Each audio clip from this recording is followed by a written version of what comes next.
The moment of truth for the Junior Springboks has arrived. The Under-20 World Championship kicks off on Sunday, and it's already do or die for the Junior Boks. In this episode, you are going to get a front row seat to the ultimate South Africa-Australia Under-20 World Championship preview. And I'll tell you why this is a must-win for the South Africans, as well as give you a prediction at the end. Now you might say to me, Pete, the tournament starts on Sunday. This is our first game. What do you mean it's a must-win? Surely it's not as critical a situation. To that I would have to ask, have you seen our pool? And if you haven't, here it is. Pool A in alphabetical order: Australia, England, Scotland and South Africa. Now I'm expecting the English to be one of the stronger teams at this tournament. If we look at the way the Under-20 World Championship has been developing, it's very clear that the Poms and France are going to be the teams to beat again. Now having said that, it can be very difficult to judge these things because the teams change every year. So for example, this year's England Under-20s might be considerably weaker than last year. But there's clearly a pattern developing in that the English and the French are getting their junior programs right. If the 2025 Under-20 Six Nations is anything to go by, then the French are going to be formidable and the English will not be too far behind. Now don't get me wrong, I love the Junior Springboks. I want them to win this competition. I would love it if they did. But based on what we saw in the Under-20 Rugby Championship last month, the realistic expectation is to be more temperate, I'm afraid. Right now, I seriously doubt we'll beat England. I fully expect us to beat Scotland, which means it's pretty much winner takes all between South Africa and Australia, because I don't think the young Aussies will beat the junior English either. You see why just about everything hinges on this match. Now the only thing we really have to go on is last month's Under-20 Rugby Championship when, it has to be said, the Australians handed our boys a hiding. But I do think there is something very important to consider here. Coach Kevin Foote put out what I would like to believe is what he thought is our best side against Argentina in our opening match. We won that despite falling behind early in the second half. It was great to see the boys show some determination to fight back and ultimately win the match quite comfortably. That was followed by the match against the Aussies just 5 days later. Now I don't know who is in charge here, but you can't only have 5 days in between top-level rugby matches. Players need a full week to recover. The physical toll on the bodies is just too much. So what did that mean? Coach Foote made several changes for the Aussie match, and it actually looked like the Junior Springboks had some really good depth because we were leading at halftime. But sadly in the second half, we were totally blown away by Australia. So what's going to happen this time? Well, I'm something of an eternal optimist, so I'm looking to find a path to victory for our boys, and to be honest, I don't think it's too difficult. And here's why. Coach Foote would have studied what happened in the Under-20 Rugby Championship. The players and coaches would have worked on their weaknesses, and to me, our greatest vulnerability is our defence. Now, presumably, they would have worked hard on that. And given it's the opening match, and identifying the importance of the occasion, bearing in mind that we're unlikely to beat England, Foote will know this match is a must-win. So here's the team he has selected. We'll start with the forwards. In the front row, Simpiwe Ngobese, Siposetu Nebelele, and Herman Lubbe. That is a good, strong front row. I like it. I'm happy with it. Again, based on what we saw in the Under-20 Rugby Championship, this is probably the way to go, in my opinion. Although when I show you our bomb squad, you'll see that there might be one or two players unlucky, but then again the idea there is they come on in the second half and they make a difference, they make an impact. So I'm not unhappy with what we've got going on there. Riley Norton is the captain. JJ Tron is the other man in the second row. That's pretty much as you would have expected it to be, I think.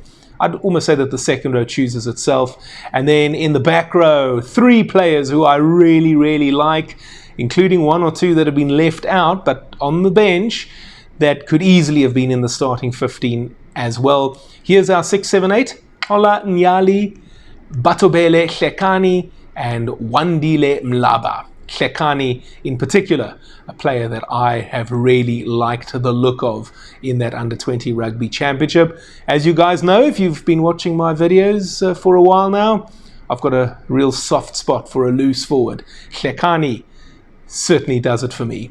Now, in terms of the backline players, here's a guy who I really, really like, Hashim Peed. He looked dangerous in the opening match against Argentina. He didn't play against Australia, and now he is playing against Australia. So that gives you an indication of how Foot rates him.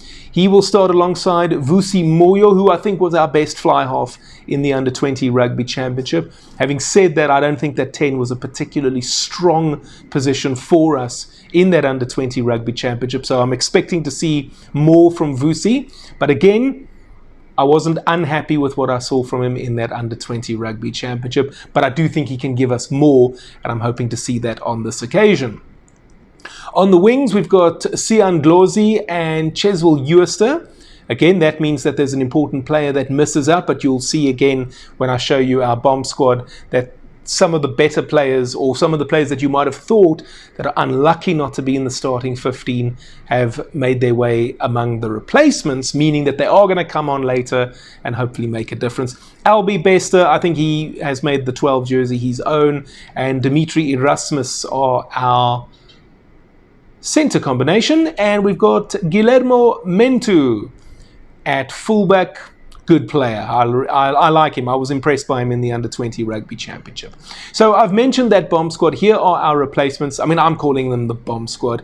I don't think that's actually the terminology for the Under-20s, at least not as far as we are aware. Anyway, Yandre Skuman, Oliver Reed, and John Erasmus will be the front row in terms of replacements. And then we've got Jaco Grobelaar and Matt Ramau. Ramau is one of those players that could easily have made the starting 15, so I'm looking forward to seeing what he does when he comes on. And then we've got Erich Visser, Ian van der Merwe, and Yaku Williams. Now, I'm happy with the side, to be honest. 1 or 2 guys that I thought would have been in the 15 or at least on the bench, not there at all. So that's interesting. But again, let's see what the thinking is. There are also things like injuries, niggles, little things that we might not be aware of, horses for courses, those sorts of things that Coach Foot might be considering. So let's be aware of that. And as I say, given the importance of the fixture and what's at stake, I'm expecting the Junior Springboks to do to the Junior Australians what they did to them in the first half of their Under-20 Rugby Championship match, and then maintain the intensity in the second half and see it through. I'm backing our youngsters to get the job done here. But we have to respect these guys too, because we could just as easily turn around and say that their goal is to do to us what they did to us in the second half of that Under-20 Rugby Championship match. We want to avoid that. We want more of the first 40 minutes rather than the second 40 minutes. To me, their greatest strength is the speed with which they attack. That's a growing trend in world rugby now, make no mistake. It's well coached, but it appears to be unstructured attacking with quick offloads and trying to create havoc in the opposition's defensive system. Which seems like the most obvious thing to do in any event, doesn't it?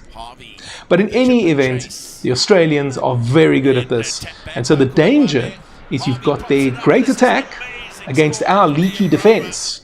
But as I say, we were better than them for 40 minutes in Kaibecha, or Port Elizabeth, as it is still known on the N2, and I believe we would have learnt from that defeat.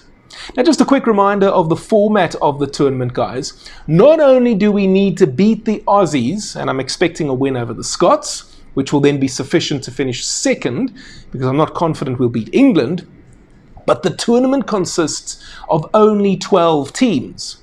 There are 3 groups of 4, And so only the pool winner automatically qualifies for the semi-finals. And then the best second-placed side also goes through. It's a bit of a lottery if you ask me, and I don't like it. I think it should be a 16-team competition, 4 groups of 4 with the top 2 going to the quarterfinals, and then you have semis and a final. But this is the format, and these are the rules. So given that I'm unsure we'll beat the English, we absolutely have to finish second. And the only way we do that is by beating Australia, which I'm backing us to do. And then you just have to let the tournament's flawed system do the rest, and we may or may not be second, or good enough to be second, and reach the semi-finals. In the event we're not, then we would play in a 5th, 6th place playoff, which I'd like to believe we'd be good enough to win. But again, you never know for sure.